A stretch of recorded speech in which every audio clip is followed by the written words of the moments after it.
Good afternoon, everybody. My name is Todd. I am from Mission Viejo Auto Collision in Southern California, and I am leading a panel today on women in collision, perspectives of newcomers and veterans. And obviously, I have no perspective of what it's like to be a woman in collision, so this should be the most interesting thing I do at SEMA. If you guys want, maybe just go down the row and introduce everybody. Sure. My name is Kenna Dacus. I'm a shop owner in McPherson, Kansas, and I am a board member of SCRS. Hi, everybody. My name is Raven Luna, Discipline Lead of Collision Technology at Collin College.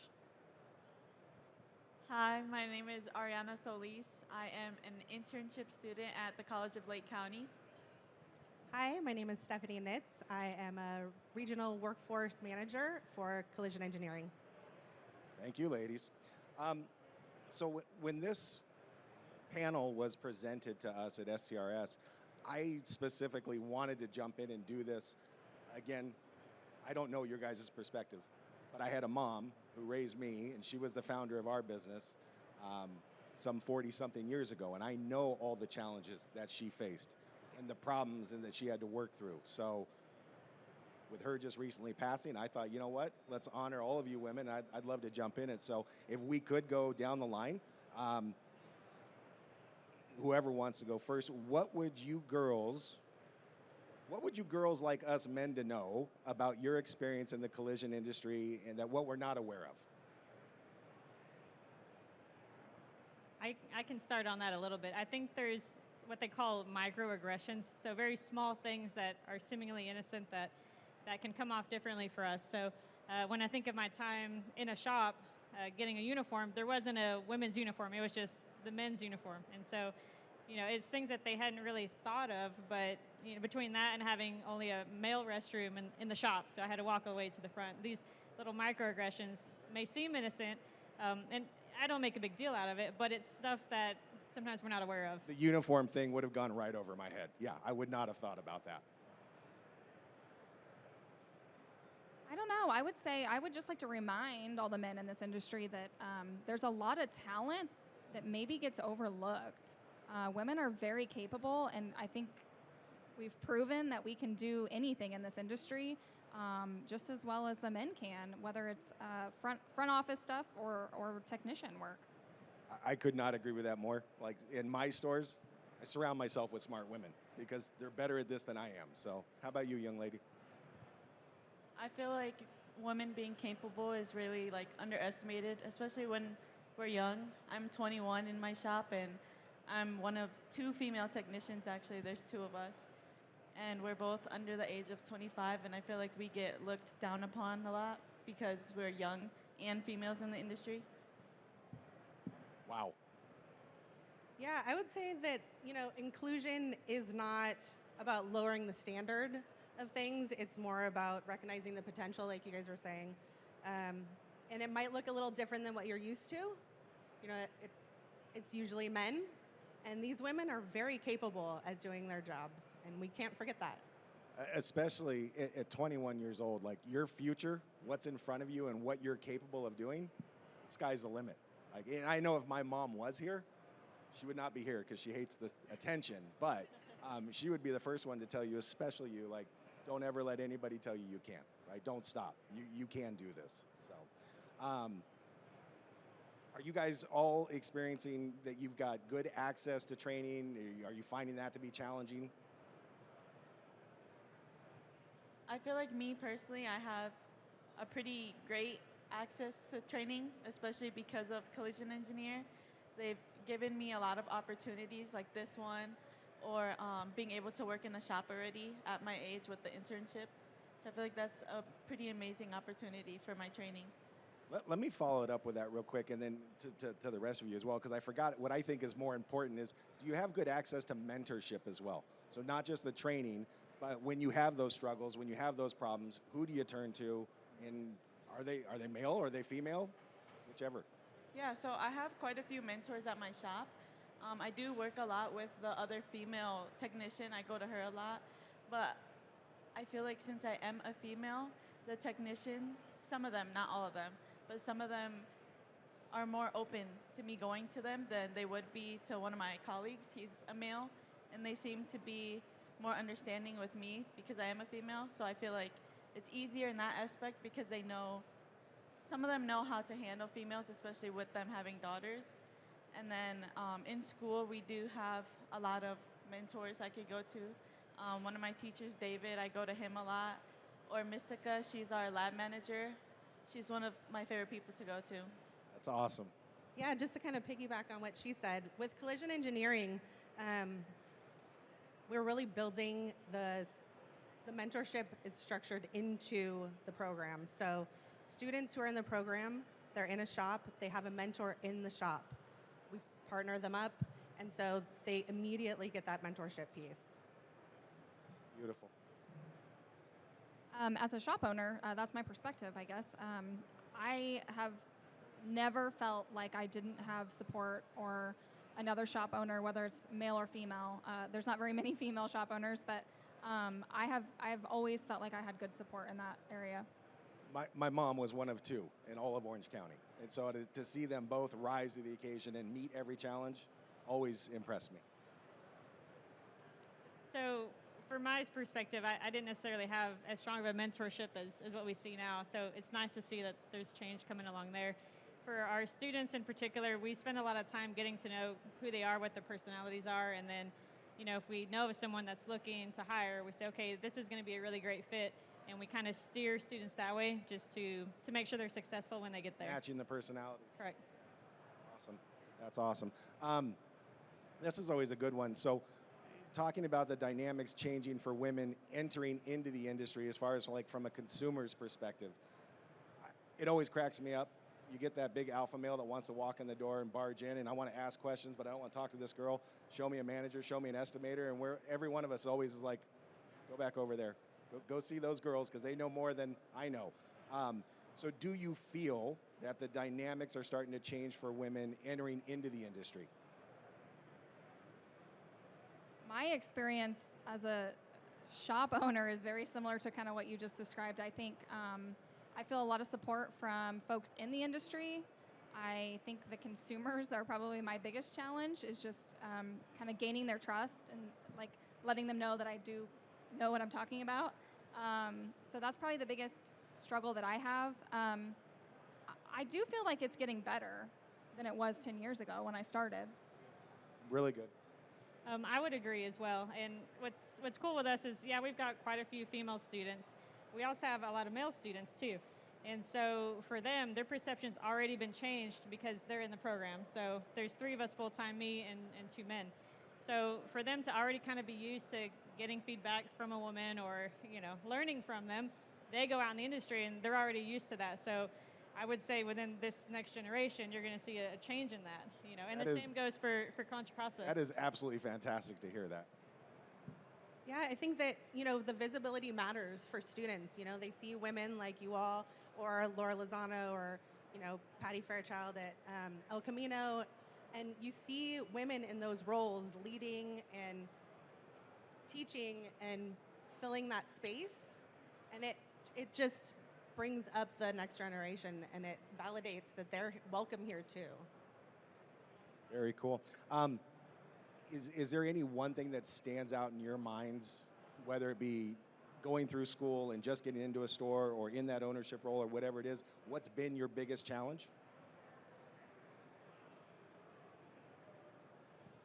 I feel like my biggest challenge is like it's being trusted with what my task is. I feel like a lot of times when I ask for help, they end up taking over, and I don't like that. I like to be able to figure it out on my own. So that's one of my hardest challenges, is asking for help, but then still taking control of what I'm doing. Yeah, I think sometimes the students especially, they have to work a little bit harder to prove themselves. Although when that is shown that they're capable, it's like tenfold. They work hard, they are multitaskers, they're really proving themselves on the floor of the shops. That's awesome. I don't know that I have one single challenge to really talk about, so I'm maybe not the best one to answer this question. Awesome. Maybe it's a good thing you don't have challenges, right? I mean, that shows maybe we've had a progression there on what that looks like. Then if not challenges, what about goals 5 years from now? like personal goals or for Professional, personal, whichever. What I'm working on right now, this is my first year as a doctoral student, and so a lot of my research right now is seeing that there is no research for collision repair, especially post-secondary. There's maybe 2 published articles, peer-reviewed, that are out there. Like, it doesn't exist. So Wow. what I'm excited to do is to actually do some research, maybe get a couple articles published, that kind of stuff, and shine a light on students on how they can be successful or why they don't persist in the industry. You know, there's a lot of data that suggests that they enter it, but they don't stay in it. And why is that? And we know a lot of the answers, but there isn't real data or research to prove that. So that's probably going to be my goal for the next 4 years. Be the first female published in the that's awesome. How about Yeah, Dana? I would say that my goal is to just, see more women joining the industry and thriving in it. Are you taking that opportunity to speak at more schools? Always. Are you inviting me to more schools? Come on down to Southern California, 100%. I'll be there next week, actually. One of my goals is just to get more women working in our shop in all areas, all departments. I think we're great about recruiting younger talent, and we welcome the younger generation in our shop. We think they have a lot to offer. I wish we could get some more women in there. I could not agree more of getting more women in whether it's in a management role, any role. It doesn't have to just be front desk receptionist. Women are naturally more empathetic than guys are, right? So you guys are very good at handling what is already inside a collision center. No one's having fun getting in a car accident, having to deal with all this stuff. So you guys are naturals. And to Raven's point, getting more women in the shop, but then keeping them there, right? I would say one of my goals is to continue speaking for women's panels. I really like inspiring students, especially young students, to pursue this career. I'm the only girl in my cohort right now, and I would like to see more. It's fun when there's another girl there. Amen. Amen. Now, I'm just curious. This is a personal interest. What got you guys interested in this? Well, I grew up in the industry. My dad was a collision repair instructor for over 45 years. So I kind of was born into it. And then, I went to school and learned more about it, kind of learned the work-life, school balance. And then now I'm a mom and in this position. And it's been really fun to kind of like create these pipelines for these students to the collision industry and let them know that there's a viable career. Between you and your dad, that's some decades of service. Yeah. It's a couple. That's cool. That's very cool. How about you?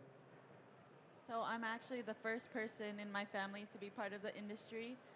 Social media really got me into auto collision, more on the refinishing side. So I decided at COC to pursue a class, see how I liked it, and then from there I joined the internship.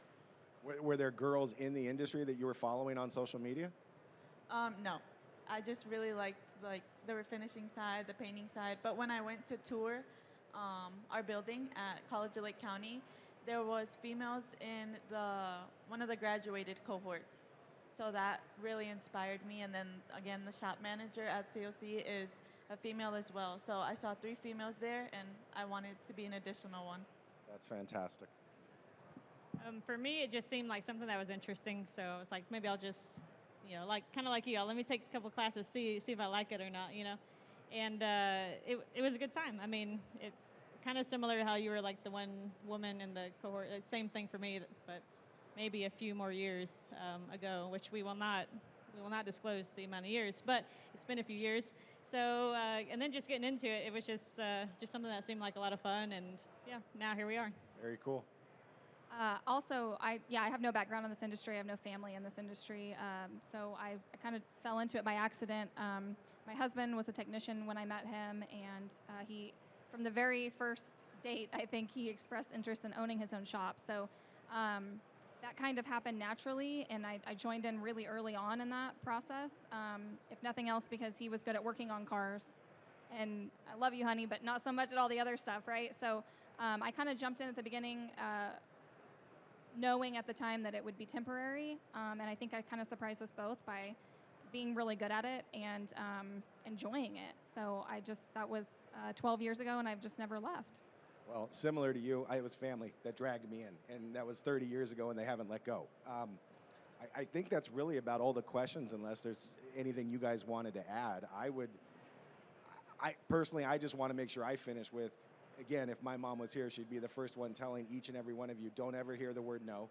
There's nothing you can't do, and odds are you're probably going to be better at it than most of the guys in this room. So hats off to all of you. I think if I could just share one final comment, I talked earlier about how much support is in this industry, and I think it's important to mention that the support is there if you put yourself out there, right? And I think maybe some folks, just in general, whether you're a man or a woman, kind of struggle to put themselves out there and to get connected. But if you show up to the conferences and the meetings and you watch the education and you put yourself out there, there is a huge network. And when my husband and I got started, we were not tapped into that. And I think we did feel like we were kind of on this island. So whether you're a woman in the industry or just anyone in the industry, I would encourage you to get involved. There's so many ways to be involved. And once you start plugging yourself into the network, I think you'll be really surprised how much support is out there. Yeah, I was going to say something similar to that. And for everybody that is here, you have the opportunity to make that difference. Hiring students and giving them the opportunity is everything. Especially for students, they want to be in the industry, so let's give them that opportunity, and especially for the women too, because all of my women, they just run circles around everybody. They're just so good. Yeah, I would just kind of say, men can continue to be allies to the women in the shops and in the industry. And then for the women, as we climb the ladder of, success in this industry, leave it down so that the younger ones can climb that ladder too, and keep the doors open so that it's, a clear pathway for them. That is absolutely fantastic. So if there's nothing else, I think we're good.